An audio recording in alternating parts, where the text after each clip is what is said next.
agrolinnaku inimesed et käivitada siis külaelu.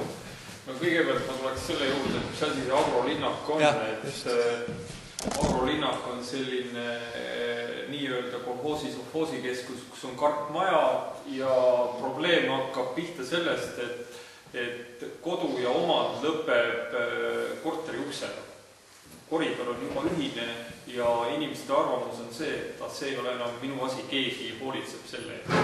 Küla tasandil, Voose on näiteks väga hea näide, igal ühel on oma talukoht ja talupere mõtlemine on natukene laiem, et seal aia taga on ka midagi, et kui seal on kivi või midagi paha asja, ma koristan ära, teen korda, on naabrimehel hea vaadata, on mul vaadata, on kõigil hea vaadata.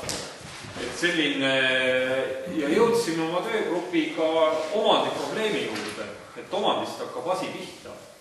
Ja läbi Eesti ajaloo tuleb välja ka need kõiksugu ühisüritused, et jõuame siin ühise vaenlase juurde välja, aga alati ei peagi see olema ühine vaenlane, et tegelikult ta võib olla hoopis ühine eesmärk, ühine omand, külaplats. Iga küla inimene on oma osakese sinna jätnud, ta tuleb oma korterist välja, ta teab, et aga mina panin sinna need 2 lauda või istutasin selle puukeset, riisusin muru, ma olen midagi teinud ära, ma olen ühise omandi jaoks midagi teinud. Ja muidugi küla käivitamise koha pealt ka see aspekt, et kui see küla tuumik on, siis ei tohiks, peaks olema tuumik, ei tohi jätta ühte inimest, et see üks sädeinimene sädeleb natukene aega, tukmub ja kustub ja tõmmatakse ideede poolt tühjaks.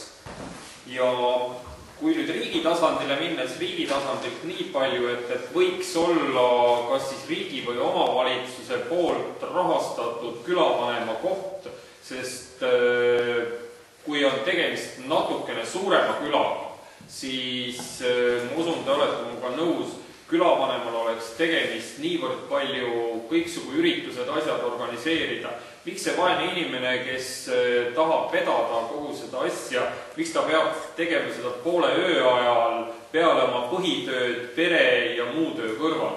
Et tegelikult peaks see olema täiesti ametlik töökoht, ta saab sellest tasu ja tal on oma tugigrupp või eesseisus, kes teda toetab ja seeläbi läheb ka külaelu edasi. Väga hea, aitäh!